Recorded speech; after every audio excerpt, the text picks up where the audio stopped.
추석을 맞이해서 고향을 찾아가신 분도 계시고 또 고향 찾아오신 분도 계시고 고향을 지키시는 분도 계시고 어떻든 오늘 이렇게 함께 이 자리에 모여서 예배드리는 모든 예배자들 위해 우리 주 예수 그리스도로조차 하늘에서 은혜와 평화 사랑이 가득 임하기를 축복합니다. 또 여전히 좋은 찬양 준비해 주셔서 찬양대 감사합니다. 예배를 지킨다고 고향에 못 가신 것이죠? 감사합니다. 계절을 주제로 해서 작곡된 노래들이 참 많습니다. 그래서 계절이 바뀌면 방송에서 꼭 그 노래들이 나오는 이런 노래들도 있죠. 가령 예를 들자면 비발디의 사계 같은 경우는 봄, 여름, 가을에, 겨울에 꼭 노래가 들리더라고요, 방송에서. 근데 제가 무식해서 그런지 얼마 전에 알게 된 그 작품 중에 하나가 차이콥스키가 1월부터 12월까지 그 달의 제목을 가지고 노래를 작곡을 했더라고요. 6월의 노래를 들었는데 뱃노래인가? 노래가 참 아름답고 좋았어요. 그래가지고 1월부터 12월까지 전부 찾아가지고 한번 들어봤죠. 이 음악가가 1월을 어떻게 표현하고 2월을 어떻게 표현하고 3월을 어떻게 표현하고 이랬을까? 그런데 어떤 정서는 좀 이해가 되기도 하고 4월 달이 종달새인가 그런데 전혀 종달새 느낌이 안 들더라고요. 저는 러시아 사람들은 그렇게 되는지 모르겠지만 어떻든 작가들이 자신의 어떤 감정을 계절의 감정 혹은 사랑의 감정 이런 것들을 시로 표현하기도 하고 작곡으로 음악으로 표현하기도 하고 혹은 그림으로 표현하고 이렇게 하죠. 그래서 그걸 듣는 이들은 혹은 보는 관객들, 읽는 이들은 그런 정서에 공감하고자 또 공감이 되면 더 많은 사람들이 읽게도 되고 그렇겠죠. 자, 오늘 우리가 읽은 이 본문의 내용은 사랑하는 연인들의 봄맞이 노래라고 할 수 있습니다. 봄이 되었으니까 이제 겨울도 끝나고 봄이 되고 꽃도 피고 새들도 노래하고 하니까 우리 만나자, 우리 함께 하자 그런 내용이 오늘 본문의 노래의 내용이 되겠습니다. 이 솔로몬과 술람미라고 하는 연인이 봄을 맞이하면서 어떤 노래를 불렀을까? 이들의 사랑은 어떤 내용을 담고 있는데 이것이 성경에 있으니까 우리 영적인 의미로 우리 신앙생활을 하는 데 있어서는 신앙이라는 것이 하나님과 우리 사이의 사랑의 이야기이기도 하잖아요. 우리가 어떻게 하나님과 함께 사랑하는 삶을 사는 것이 옳은지 이렇게 하는 것이 하나님과 사랑하는 방법이구나 하는 것을 배울 수 있는 귀한 말씀이 되겠습니다.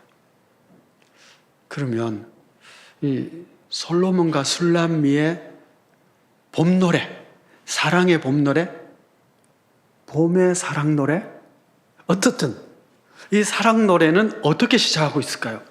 먼저 사랑하는 사람의 목소리를 듣는 것부터 시작을 하고 있습니다. 8절 말씀을 보시면 내 사랑하는 자의 목소리구나. 보라, 그가 산에서 달리고 작은 산을 빨리 넘어오는구나. 그럽니다. 귀를 기울이고 있는데 사랑하는 솔로몬의 목소리가 들리는 거야.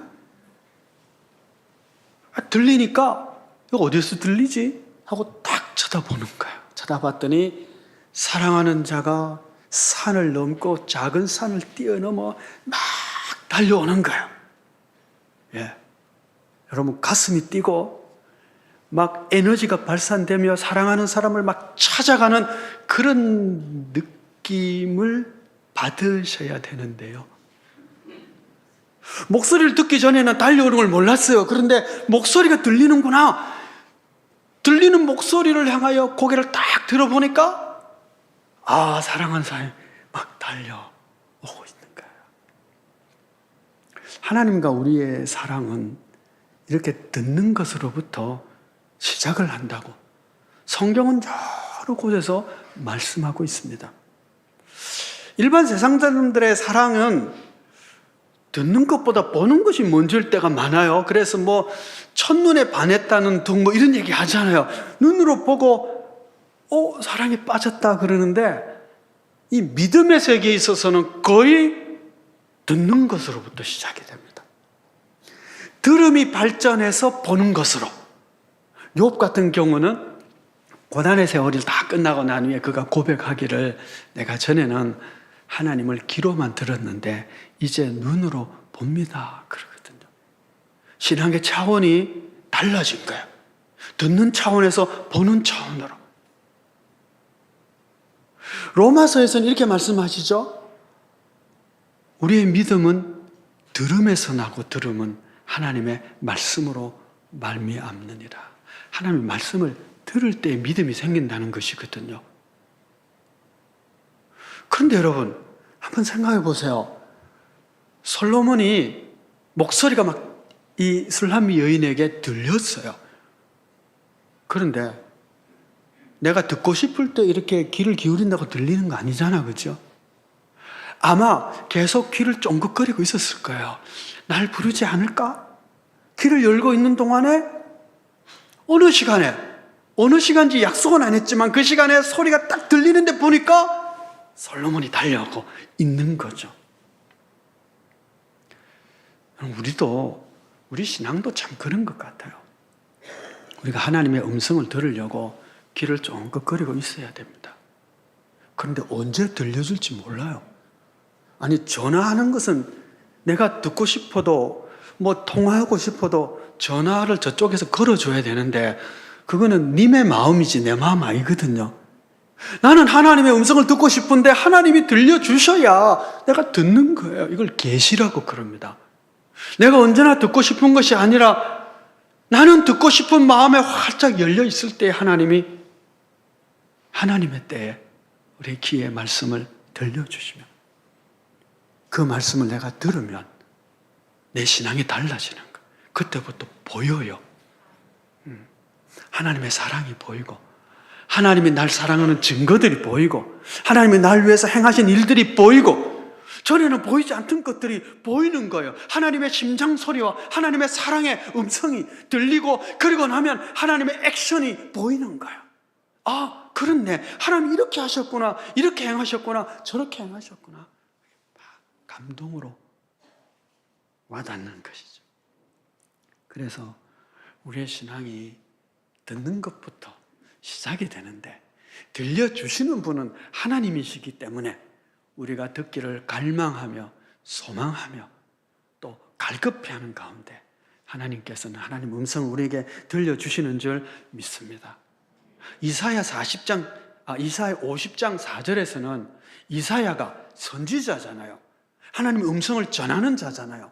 이 선지자가 이사야가 이렇게 말씀합니다. 주 여호와께서 학자들의 혀를 내게 주사 나로 공고한 자를 말로 어떻게 도와줄 줄을 알게 하시고 아침마다 깨우치시되 나의 귀를 깨우치사 학자들 같이 알아듣게 하시도다. 내게 학자의 혀를 주셔서 공고한 자를 잘 도울 수 있게 해주시는데 그러기 위해서 하나님께서는 아침마다 나를 깨워 학자의 귀를 주셔서 하나님의 음성을 알아듣게 한다는 거예요. 알아듣게 한다.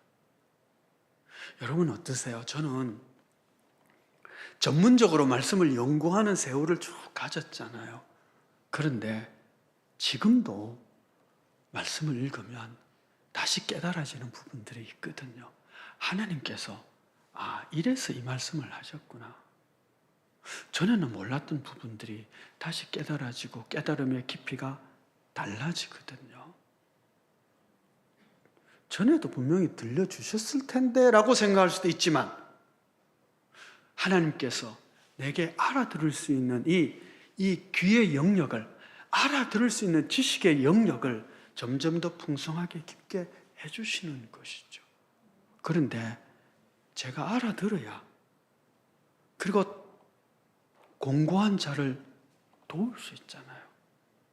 설교자가, 선지자가 하나님의 음성을 깨달아 듣고 알아야 또 다른 자에게 이 말씀을 증거할 수 있고 전할 수 있는 것이겠죠.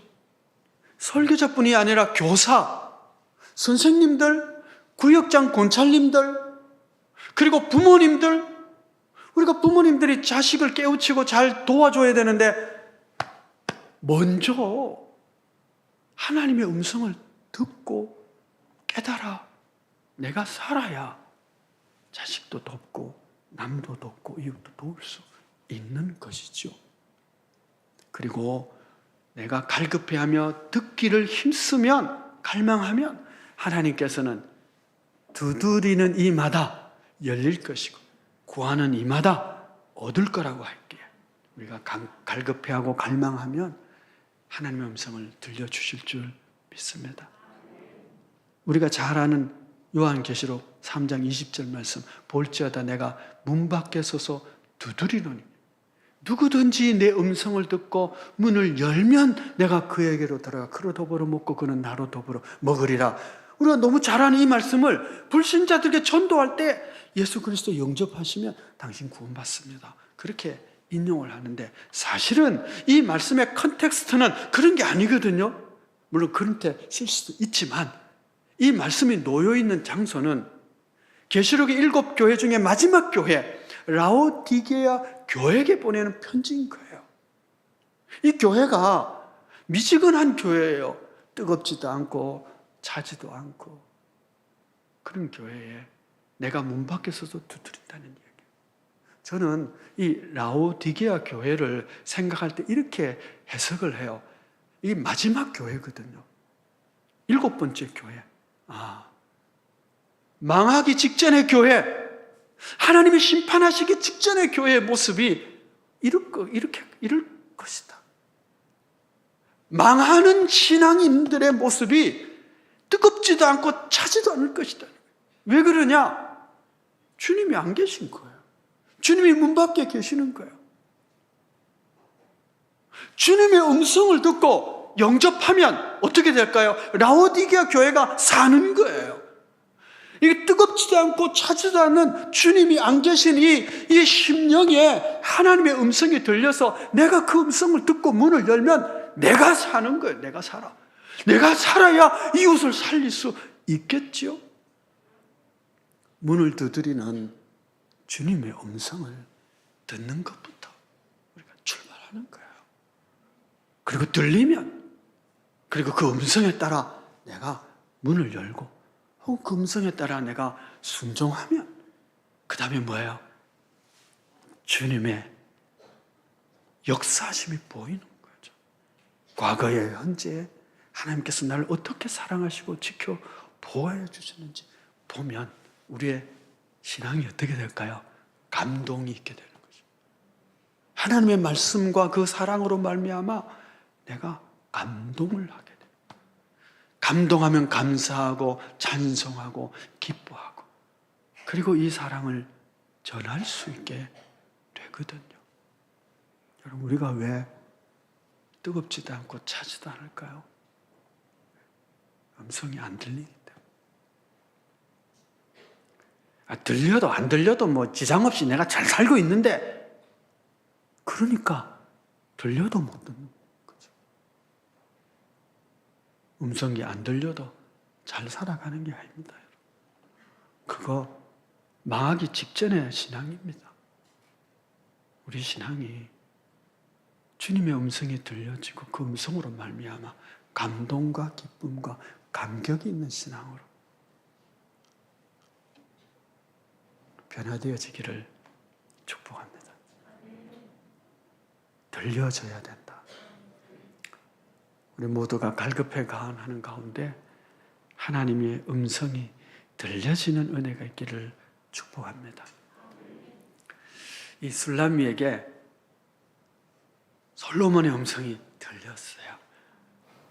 그러고 보니까 막 산을 뛰어 넘어옵니다. 그리고는 말해요. 뭐라고 말하느냐? 10절 말씀 보니까 나의 사랑하는 자가 내게 말하여 이르기를 나의 사랑 내 어여쁜 자야 일어나서 함께 가자. 겨울도 지나고 비도 그쳤고 지면에는 꽃이 피고 새가 노래할 때가 이르렀으니. 뭐 계속해서 말해. 무화과 나무에는 푸른 열매가 있고 포도나무는 꽃을 피워 향기가 막 향기를 토하고. 무슨 얘기예요?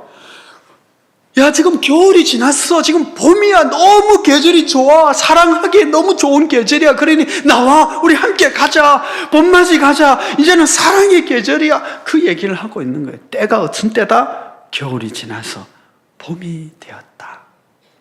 겨울이 지나서 지금 우리가 서로 만날 때고 사랑할 때가 됐어. 그 얘기를 하고 있는 거예요. 전도서 3장을 보면 천하범사의 기한이 있고 하나님의 정하신 때가 있다. 그런 말씀을 하면서 태어날 때가 있고 죽을 때가 있고 심을 때가 있고 거둘 때가 있고 이런 얘기를 쭉 해요. 기억나시죠? 이 말씀을 읽을 때마다 저는 늘 의문이 드는 것이 하나 있었어요. 뭐냐 하면 아니 날 때가 있고 죽을 때가 있다. 그건 이해가 돼요. 심을 때가 있고 뽑을 때가 있다. 그 뽑아도 되는 거야? 뭐 이런 생각하다 그 다음 뭐가 있느냐면 죽일 때가 있고 치료할 때가 있다는 거야. 아니 그러면 죽일 때가 있으면 죽여도 괜찮다는 얘기인가? 사랑할 때가 있고 미워할 때가 있대요. 사랑하는 건 이해가 돼요. 미워할 때가 있다면 미워해도 괜찮은 때가 있다는 얘기잖아요. 사랑의 하나님인데 미워할 때가 있대요. 미워해도 되겠어요? 아내를, 형제를, 자녀를. 그래가지고 자녀들에게 말하기를 야, 사랑할 때도 있지만 미워할 때도 있는 거야. 너는 요즘 완전 내한테 미워할 때야. 이 원수 같은 인간아. 그러면서 막 용돈도 안 주고 밥도 안 주고 막 그래도 되는 거예요. 요즘 아동학대죄로 잡혀갑니다. 이상하잖아요. 그렇지 않아요, 여러분? 아니 뭐 심을 때 거둘 때까지는 이해가 돼요. 뭐 전쟁할 때가 있고 평화할 때가 있다. 이건 아닌 것 같아요. 사랑할 때가 있고 미워할 때가 있다. 미워할 때 이거 아닌 것 같은 거. 이건 뭐야 도대체? 왜 이렇지? 이건 뭐야? 생각을 했는데 근래 조금씩 깨닫게 됐어요. 요즘 보니까 지구 온난화로요. 때가 바뀌더라고. 봄이 거의 없어지고요. 가을도 거의 없어질지 몰라요. 겨울 지나고 봄인가 했더니 여름이 오고. 대한민국이 뭐 이제는 저 사철이 아니고 이제 아열대 지방의 계절로 바뀐다고 하는 얘기를 들으면서 그렇구나. 때도 바뀌는구나. 어떻게 바뀌었을까요? 우리 예수님께서 예수님이 부활하신 절기가 봄입니다. 6월절. 봄이잖아요. 죽음을 이기시고 부활한 때부터 시작해서 이제는 시즌이 바뀌어버린 거예요. 봄이 왔어. 근데 이 봄은 이제 영원한 봄이라는 거예요. 왜냐하면 생명이 사망을 삼켜버렸고 부활이 생명을 삼켜버렸으니 이제부터는 너희가 사랑의 미움을 삼켰으니 이제부터는 너희가 사랑할 때가 되었고 이제는 사랑할 시즌만 있는 거야 라고 말씀하신 거예요. 이제부터는 너희가 서로 사랑해라. 내가 너희를 사랑한 것 같이 너희를 사랑해라. 너희는 온 땅을 다니며 복음을 전해라. 이제는 복음을 전할 때가 있고 복음을 안 전할 때가 있는 것이 아니라 때를 얻든지 못 얻든지 힘쓰고 복음을 전할 때가 된 줄 믿습니다. 시즌이 바뀐 거예요. 전에는 복음을 전할 때도 있고 안 전할 때도 있다고 생각할지 몰라도 아니야. 예수 그리스도의 부활의 그 시즌 이후는 이제는 은혜의 시대가 이 세상에 왔기 때문에 사랑할 때만 있는 것이고 미워할 때 없고 때와 시기, 장소에 따라 복음을 전하고 어떤 데 복음 안 전하고 그것이 아니라 때와 시기에 관계없이 복음을 전해야 될 때가 온 것이고 쉬지 말고 기도해라고 했으니 기도할 때가 있고 기도 안 할 때도 있는 것이 아니라 이제는 계속 기도해야 될 때만 있는 것이고 항상 감사해야 될 때가 있고 항상 즐거워하고 항상 하나님 앞에서 기뻐하며 예배드리는 시즌이 왔다라고 하는 것이죠. 그래서 구약의 시즌은 이제 전도서의 시즌은 끝났구나. 그럴 때도 있지만 이제는 주님께서 부활의 영광 가운데 우리에게 새로운 시즌을 시작했어. 이제는 사랑하는 시즌. 이제는 복음을 전하는 시즌. 우리가 힘이 없고 연약하니까 이제는 기도함으로 말미암아 하나님의 은혜를 입을 때 이제는 우리에게 그런 때만 있는 줄 믿습니다. 그럼 여러분 코로나 때문에 복음을 전하기 힘들다 어렵다 그러지 마십시오. 때를 어떤지 못 어떤지 우리는 복음을 전해야 되고 때가 어려워도 예수 믿지 않아 험악하게 죽어가는 사람 여전히 죽어가고 있고 말로 전하지 못하면 영상으로 전하고 그것도 안 되면 또 다른 방법을 사용하고 어쨌든 우리는 복음을 전하는 자가 되어야 될 줄 믿습니다. 그러니 금년에 우리가 전도 대상자를 위해서 기도하고 있잖아요. 기도 계속해 주시기를 바라고 적어도 우리 그 사람에게 초청장은 보낼 수 있잖아요.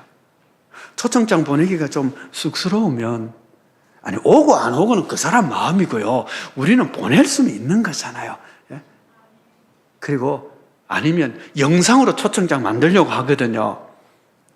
그냥 보내고 오고 안 오고는 그 사람 마음이고 영접하고 안 하고 구원받고 안 받고는 하나님과 그 사람과의 관계고 우리는 어떻게 해요? 때를 어떤지 못든지 복음 전하고 그리고 어떻게 해요? 기도하고 그리고 사랑함으로 우리가 하나님의 은혜의 해를 살아가고 있음을 증언할 수 있는 그럼 우리 믿음의 세계가 되어야 될 줄 믿습니다. 솔로몬이 와서 이 술라미에게 봄이 왔어.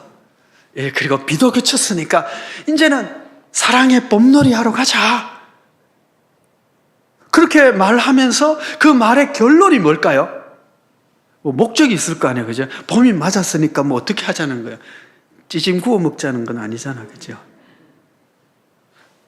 자, 10절 말씀을 보시면 나의 사랑하는 자가 내게 말하여 이르기를 나의 사랑 내 어여쁜 자여 일어나서 함께 가자. 여러분 이것이 결론이에요. 봄이 되었으니 우리 함께 가자. 13절 말씀 무화과 나무에도 푸른 열매가 익었고 포도나무는 꽃을 피워 향기를 토하는구나. 나의 사랑 나의 어여쁜 자여 일어나서 함께 가자. 여러분 봄놀이의 결론은 함께 가는 거예요. 아니 전화해서 이런 얘기 저런 얘기 하다가 마지막 결론은 뭐예요? 또 보자. 내일 보자. 근데 내일 날이 너무 좋아요. 휴가야. 꽃도 펴. 함께 만나서 데이트하기 너무 좋아요. 그러면 니는 산에 가고 나는 바다 가자 이러지 않잖아요. 날이 너무 좋으니 우리 같이 갈래? 카페에 갈까? 경치 좋은 데 갈까? 영화 보러 갈까? 맛있는 거 먹을까? 뭐예요? 함께 하자는 거잖아요. 함께 하자. 함께 하는 데 있어서 오늘 본문 말씀을 보시면은 나의 비둘기야 함께 하자. 그러면서 15절 말씀이면 우리를 위하여 여우 곧 포도원을 거는 작은 여우를 잡으라. 그래요. 작은 여우가 있는 거예요. 사랑의 만남과 함께 하는 것을 이 사랑을 깨트리는 작은 여우래요. 작은 여우. 큰 호랑이가 아니고 작은 여우를 하는 이유는 뭐예요? 우리가 경계하고 이렇게 또 대적하면 능히 물리칠 수 있는 그런 작은 여우라는 거야. 큰 게 아니고. 가만두면 당하지만 정신 차려서 대비하고 물리치면 능히 물리칠 수 있는 작은 여우.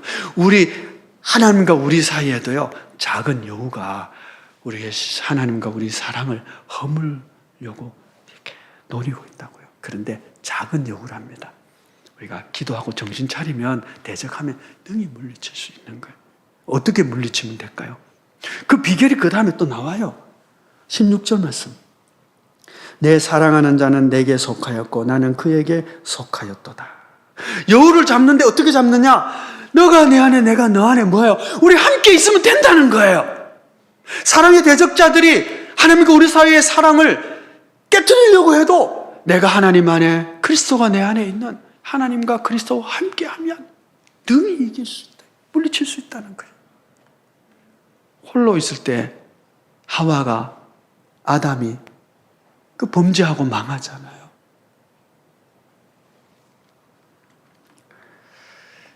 시편 23편의 말씀은 우리가 너무 잘 아는 말씀이고 모두가 사랑하고 좋아하는 말씀입니다. 그렇죠. 여호와는 나의 목자시니 내가 부족함이 없으리로다. 여호와가 나의 목자니 부족함이 없어요. 그러면서 부족함이 없는 이유를 쭉 설명을 해요. 푸른 초장에 누이시고 실 많은 물가로 인도해 주시고 사망의 엄청난 골짜기 갈 때도 지팡이와 막대기로 나를 보호해 주시고 원수로 지켜주시고 그리고 저 산 위에서 내게 상을 베풀어 주셔서 만족해 주시고 여호와의 선하심과 인자하심이 반드시 나를 따를 것이다. 그래 선한 목자, 얼마나 좋은 선한 목자입니까? 그렇죠? 우리가 노래하고 찬송하고 기뻐요. 그런데 마지막 규절이 굉장히 중요해요. 여호와의 선하심과 인자하심이 나를 반드시 따를 것이니 그 다음에 뭐예요? 내가 여호와의 집에 영원히 거하리로다. 여러분, 이것이 선한 목자가 우리를 쭉 이끌어와서 푸른 초장에 실만한 물가에 사망이 음침한 골짜기 산 위에 이렇게 쭉 인도해서 마지막 골인 지점, 마지막 목적지는 여호와의 집, 하나님과 함께하는 것, 그것이라는 뜻이에요.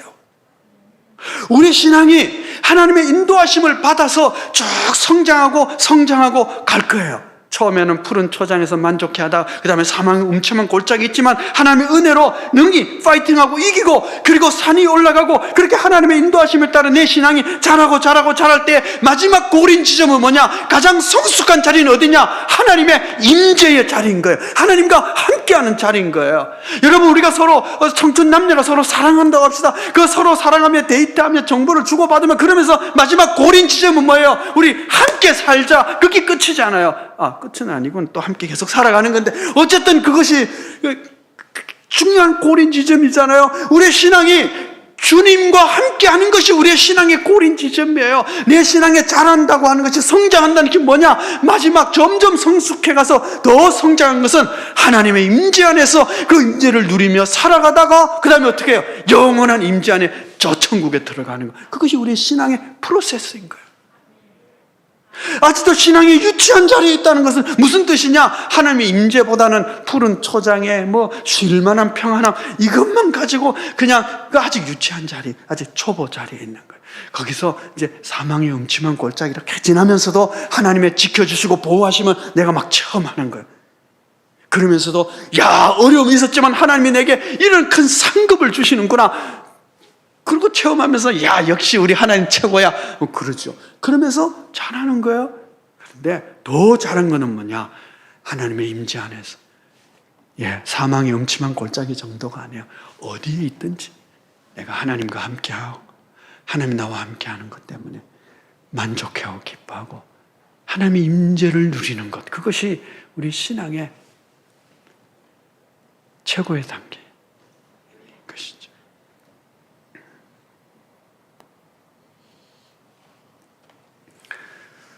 성도 여러분, 부모가 자식을 사랑하는데 시즌이 있습니까? 사랑할 때도 있고 미워할 때도 있습니까? 부모가 자식을 사랑하는 데는 사랑의 시즌만 있지 미워할 때는 없습니다. 하나님이 우리를 사랑하는 데 있어서도 마찬가지예요. 하나님이 나를 사랑하는 데는 사랑의 시즌만 있지 미움의 시즌은 없어요. 그런데 우리는 하나님을 사랑하는데 시즌 따지고 환경 따지고 이웃을 사랑하는데도 환경을 따져요. 제 친구가 페이스북에 그 어거스틴 설교한 장면을 올렸더라고요.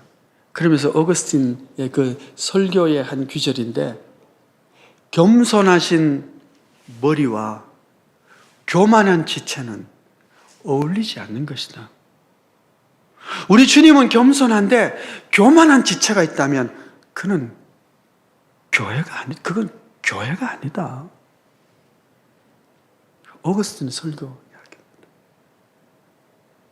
겸손한 주님과 사랑의 아버지가 머리인데, 우리 지체인 우리가 서로 사랑하지 않고 뭐 사랑 조건 따지고 이것 따지고 저것 따지고, 저는 미워해도 마땅한 녀석이야 라고 미워하고, 그러면 우리 교인 맞나요? 이거 아닐지 몰라요.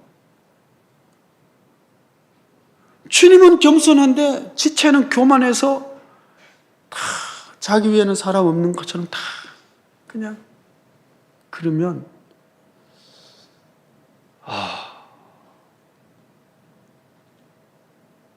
지체가 맞나요? 다르게 얘기하면 교인 맞나요? 라는 질문을 우리가 하지 않을 수가 없는 거예요. 하나님이 오직 우리를 향한 사랑의 본만 있다면 우리도 이웃과 형제와 자매를 사랑하는 데 있어서, 또 이 세상을 사랑하는 데 있어서 어때요? 사랑의 시즌을 가진 자 되어야 될 줄 믿습니다.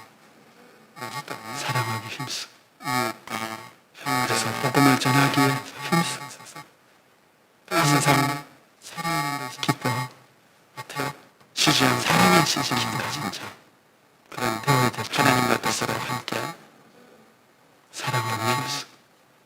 그런 믿음에서 복음을 전하기에 힘쓰다 되어지기를 축복합니다. 항상 기도하겠습니다. 기뻐.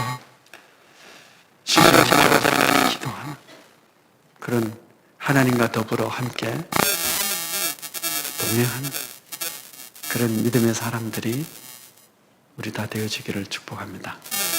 기도하겠습니다. 은혜로우신 아버지 하나님, 우리의 마음은 문을 두드리며 문을 열기를 기대하시는 주님의 음성을 저희가 듣기를 원합니다.